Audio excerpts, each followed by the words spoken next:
offensive lineman Jonathan Martin, who was the player at the center of the Dolphins' bullying scandal, posted the following tweet.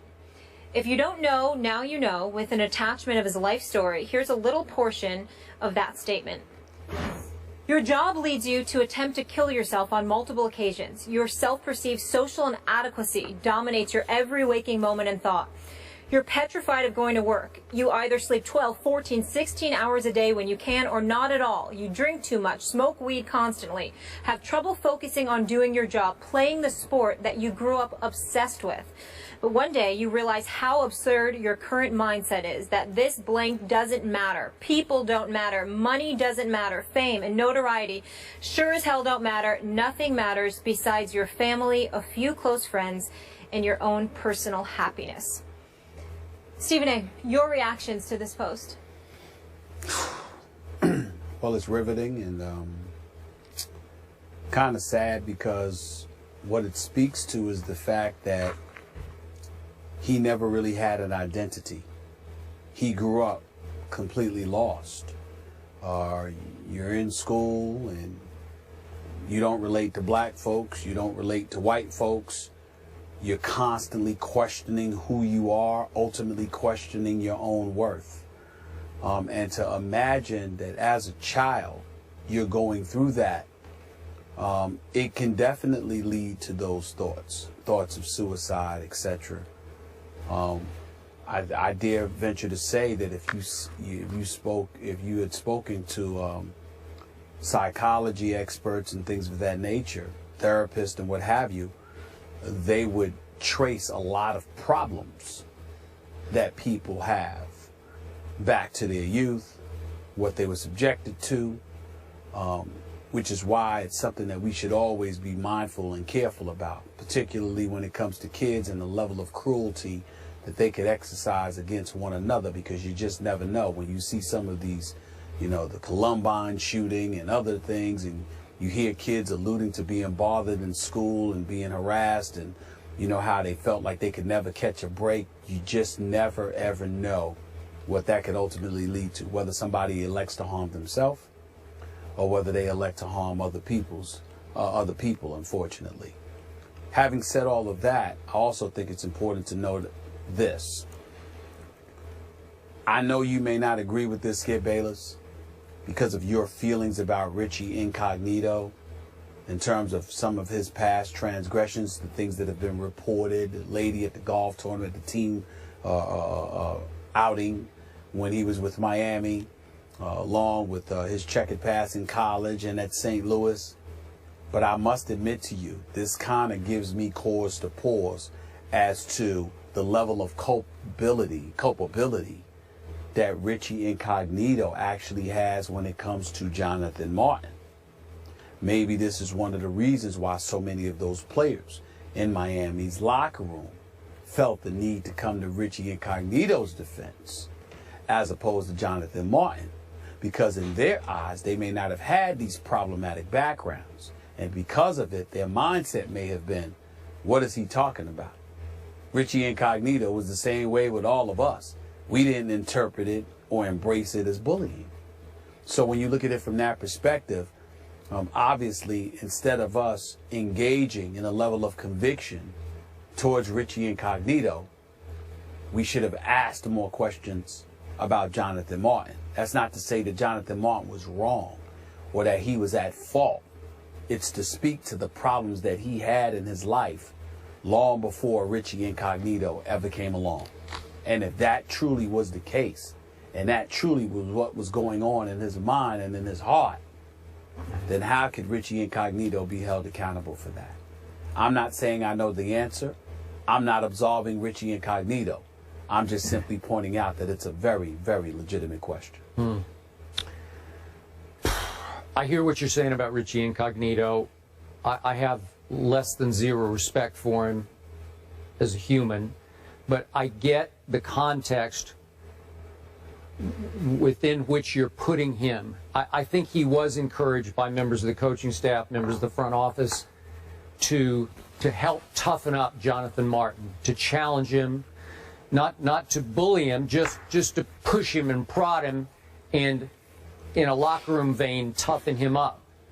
And I guess the end game in a football context would have been for Jonathan Martin just to step up one day and deck Richie Incognito. That's what they were hoping, I think, as a staff that would happen. And then he would grow up and become a man in a football sense and a better football player. It was never going to happen. I'm here to tell you that obviously I've covered this game, the NFL game, for a long, long time. And trust me on this, I have known several players, let's say 4 players, who didn't belong in the sport of football. They got socialized into it because they were born with a talent for football, not a violent talent, because they were gentle giants, all 4 of them. I know 2 of them are still in counseling to this day because they balked. They balked against it, and they just kind of got sucked through the vortex of pro football, and they did okay at it. They had their moments of goodness, maybe even greatness occasionally. But are you with me? Sometimes a guy like Jonathan Martin, let's take his case. His father, Harvard grad, professor. Mother, Harvard grad, became a corporate lawyer for Toyota. Grew up just outside L.A. in the Westlake area, Westlake Village, and went to Harvard Westlake. Starts playing football because he's a big guy with great feet and has some athletic ability, and winds up quickly at tackle because that's the position where you need good feet and size, athletic ability. And all of a sudden, he's really good as Jonathan Martin. And all of a sudden, he starts feeling pressure in high school from, I don't know about his parents, but probably extended family pressure, friend pressure, classmate pressure, peer pressure to be a football star, because that's what everybody wants to be. And you got the goods, man. You got the talent. God was good to you. Jonathan's thinking, was he good to me? So he winds up at Stanford, and he continues to excel. And after his junior year, he came out early. He went in the draft early, did Jonathan Martin, because he was going to be a high pick. And he went 42nd overall, so he was a high second-round pick. And yet, he was a misfit, like you described him as that fish out of water. Neither fish nor fowl. You know, he didn't seem to fit anywhere, and he definitely didn't fit in an NFL locker room because it wasn't who he really was. So, looking back, my regret for Jonathan is that he couldn't step up at any moment in his life and say, I don't want this anymore. I want to do that, or I want to do that. Because I'd be a lot happier doing this or that. Because this was jarring to his psyche. He didn't fit in football. And so they pushed and poked and prodded because he's a talented guy.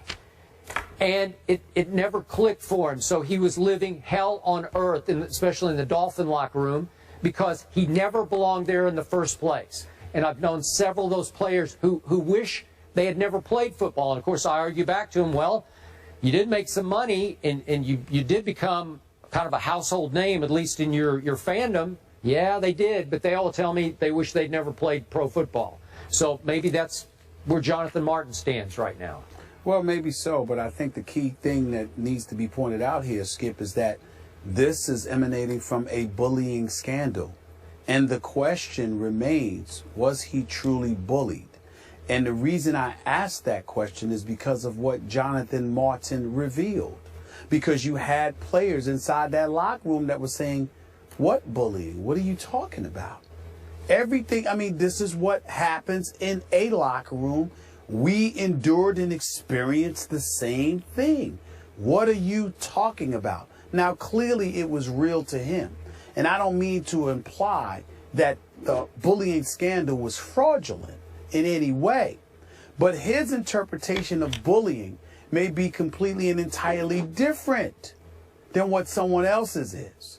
And when Richie Incognito had that interview with Jay Glazer, he pointed out the communication and the text messages and all of this stuff that went on with him and Jonathan, even in the aftermath of what happened.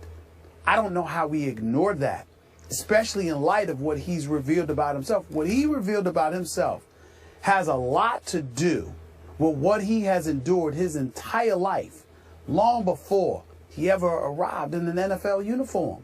And if that's the case, in the interest of fairness, regardless of what kind of despicable allegations have been aimed in the direction of Richie Incognito prior to the bullying scandal, as it specifically pertains to this scandal, we must ask ourselves, how much legitimacy does it truly deserve as it pertains to the guilt of Richie Incognito in light of what Jonathan Martin has told us about himself?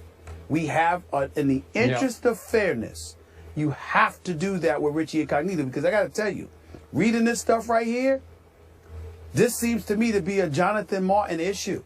It seems to me like Richie Incognito may have very well gotten a raw deal. I have to admit that. That's how this looks. Okay. Based on what Jonathan Martin has described about himself. I'll give you this much. I don't think Richie thought he was bullying Jonathan Martin. I think he thought he was toughening Jonathan Martin in a football context. So, well, listen, if this is the kind of stuff that's going on in every locker room, and Jonathan Martin couldn't handle it because of Jonathan Martin, like he said, I'm not knocking Jonathan Martin. There's a lot of kids out there that need our help, need professional help, need a lot of help, because they don't know how to handle it, because they just don't know, because of what they've been subjected to throughout their life. But that's still not Richie Incognito's problem. That's what resonates with me here. okay, that's fine. But if you look carefully at his track record, and we don't have time to go back to Richie Incognito's track record, it's not impressive. It's not about his track record. It's about this incident. Okay. But bullying, it's certainly hard to define and can be blurred, not a black and white issue, but a very serious issue. Obviously, we see all the campaigns going on. Suicides are the third leading cause of death amongst young people, a lot of times connected to bullying. Not connecting that to either of those gentlemen, just taking that issue seriously. We move on to Stephen A's Knicks. They look like they're in for a long season, but are they the team most likely to have the most problems? We'll discuss that after the break.